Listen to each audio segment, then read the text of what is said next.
So let's not beat around the bush this morning and get straight to the point. Did Jesus really say that to be one of his followers we have to hate our parents? Did Jesus really say that to be a disciple we have to hate mom and dad? And we have to hate our brothers and sisters? Did Jesus really say that we have to hate our wife and kids if we're going to be part of his team? The answer is, of course not. Jesus never spoke a word of English in his life. But he did say something in Aramaic, which some decades later was written down in Greek. And when it was written in Greek, the writer used the word missio. And when the first English translation of the Bible came out some 1,400 years later, that word was rendered in English as hate. And translations have pretty much been stuck there ever since. I use a website for sermon preparations called Bible Gateway. If you're interested in the Bible, you should take a look at it. You can look at on one site, you can look at any number of translations of the Bible. There are about 60 different English translations of the Bible available online. And I checked, and at least 50 of them use that word hate in that passage. And the ones that don't tend to be the more modern translations. They use language that we better associate with our comfortable, safe image of Jesus, because they play with the grammar and they say something like, whoever wants to be a disciple must love me more than mother or father.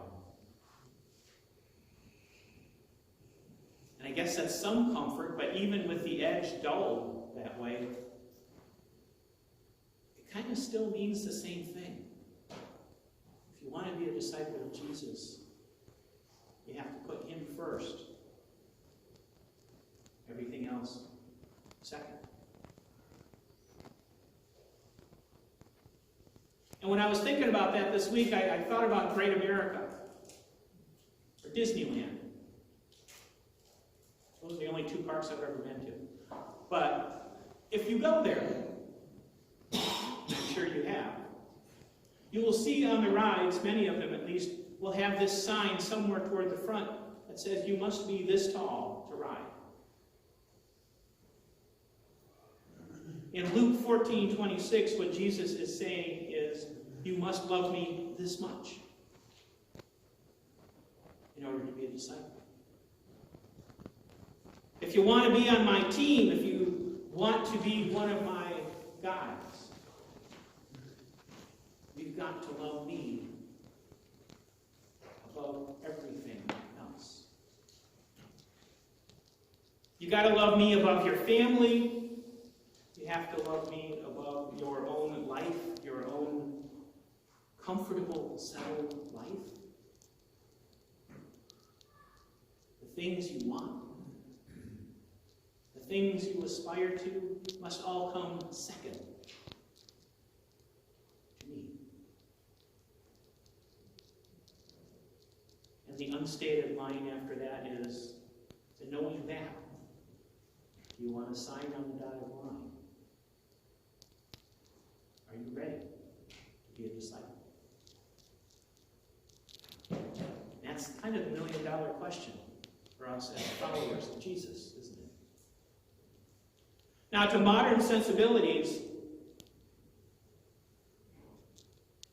we're told that a caring, loving, God-fearing human being will love their parents. They'll love their families, and they'll love their friends and their neighbors. So it's jarring to hear Jesus say, okay, you can love them, but you have to love me more. You have to love me most. I'm number one. It sounds like egocentric to hear. But in all honesty, at this point in his ministry, Jesus has been preaching for a while now. At this point in his ministry, Jesus is reminding his followers that if they want to follow him, they have to practice what he is preaching. That means they have to be ready to practice radical love. They have to be ready to love people the way he loves them. They have to be willing to serve people the way he serves them. They have to be willing to surrender it all the way he does. The way he's going to. Jesus is saying, this is a time for radical discipleship. This is how you do it. Are you ready to sign on the dotted line? If you're not ready to give everything, you are not ready.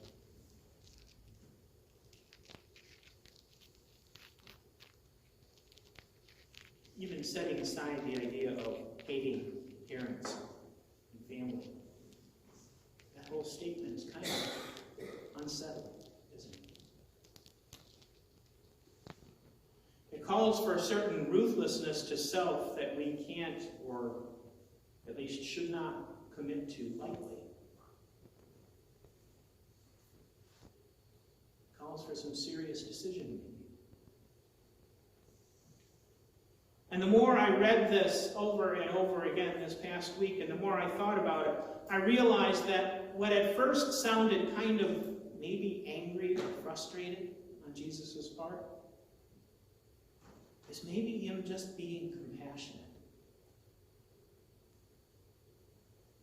Maybe it's just Jesus being loving, of course. That's what he did.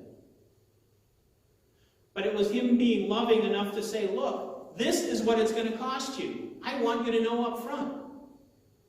This is upfront pricing, guys. This is what it's going to cost to buy into the game. And if you can't afford it, if you don't want to afford it, then don't play it. And that message resonates with the historical context of the Gospel of Luke. Because when the Gospel was written, it was probably late 1st century, maybe very early 2nd century. When it was written, the Christian movement was already being persecuted.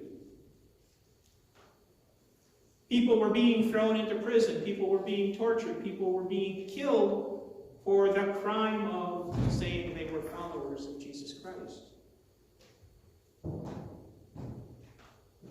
Jesus was a pretty smart guy.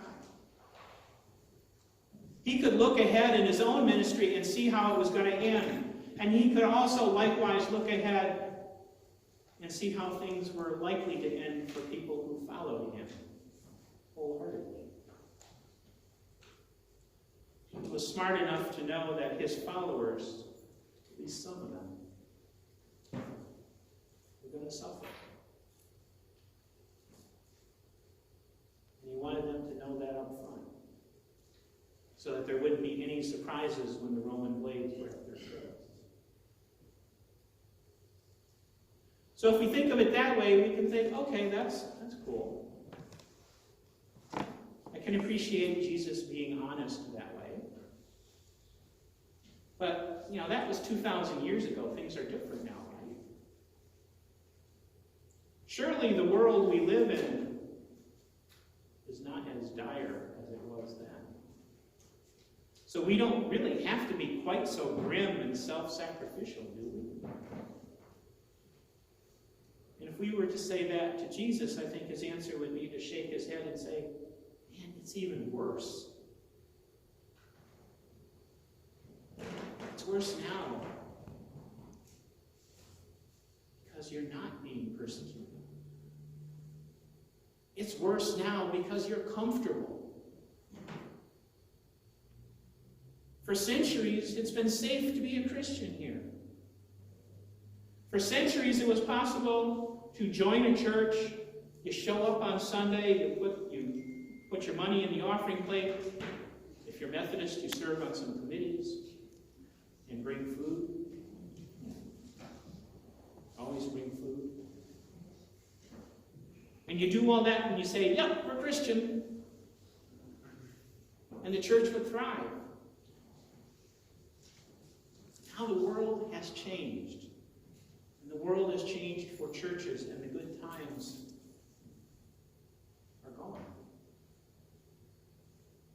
Welcome to a new age. And being Christian means something different. It's an age where there are just a million different distractions in the world. There are a million different things that are shiny and that make noise and go bump in the night that distract us from being a disciple of Jesus.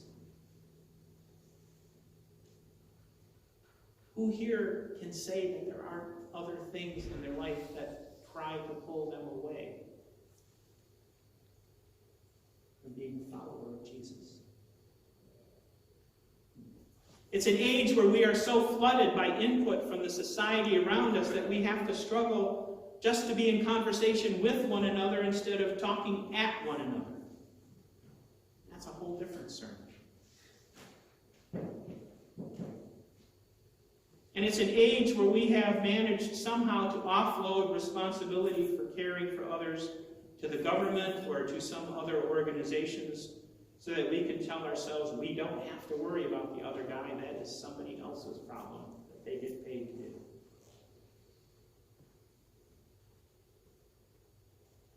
It's an age also where worship has turned into an optional activity to be fit into your calendar wherever there aren't any conflicts.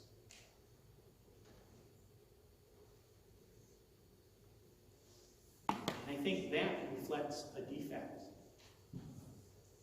And it reflects a defect in the church. And the defect isn't that there aren't enough butts and seats. It's that the butts and seats aren't there because church is no longer filling a need for them. So they're out searching somewhere else to meet that need. So the key, or part of the key for churches to become what they once were again, is to find the passions of the people. What are they passionate about? How do they want to help? How do they want to care? Because we want to do that.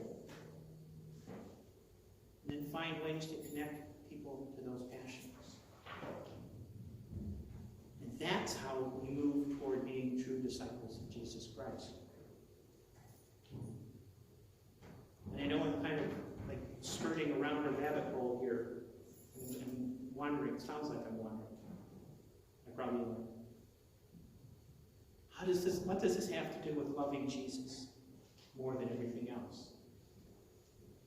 How is loving our neighbors and loving our family, how is loving other people and helping them related to putting Jesus above everything else?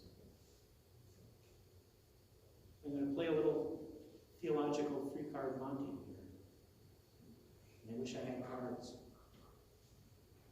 Anybody know what three-card Monty is? Okay. That's good. The church I was at earlier today, nobody knew. So, three-card Monty, for those who are not familiar. I first saw it in New York City when I was there 3 years ago. Somebody sets up a table on the street, and they have 3 playing cards. And they show you, okay, here's Ace of Hearts. And they put the card down, and they shuffle them around a little bit, and you're watching. And they say, okay, where's the ace? And you point, and you flip it up, and sure enough, that's it. And then they put it down, and they shuffle again, you're still watching. And they say, okay, where is it? And you point, and they pick it up. Yeah, sure enough. That's where it is. And that's when the money comes in. Say, okay, since you're so good at this, you should probably bet you could make some money. And then all of a sudden, it's not so easy to follow. things are not where they're supposed to be. That's what I'm doing today. Let's not use that word hate anymore. I don't really like it in this context, so let's go with the freer modern translations where Jesus says, you must love me more than everybody else or anything else. And then the question is, how does discovering a passion for helping, how does helping other human beings make Jesus number one? And the answer is in a different gospel, Matthew, chapter 25, verses 35 to 40. Jesus talking about time of judgment, where he says, "For I was hungry and you gave me food, I was thirsty and you gave me something to drink. I was a stranger and you welcomed me. I was naked and you gave me clothing. I was sick and you took care of me. I was in prison and you visited me." And then the righteous people say, "Lord, when was it we saw you hungry and gave you food, or thirsty and gave you something to drink? When did we see you as a stranger and welcome you, or naked and give you clothing?" Jesus says, "Truly I tell you, as you did it for one of the least of these who are members of my family, you did it to me."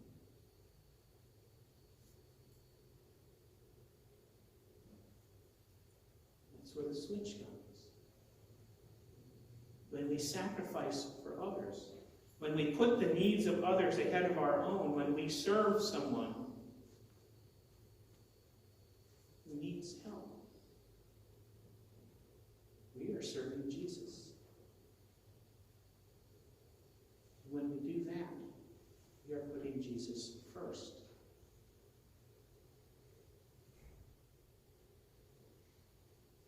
So if serving others, if we can ignite our passion for justice and mercy by finding ways to reach out and lift others up, really makes us disciples. If by doing that we can meet the requirements for discipleship by putting Jesus first, by helping the least and the lost, the question comes again. Are we ready to sign on the dotted line?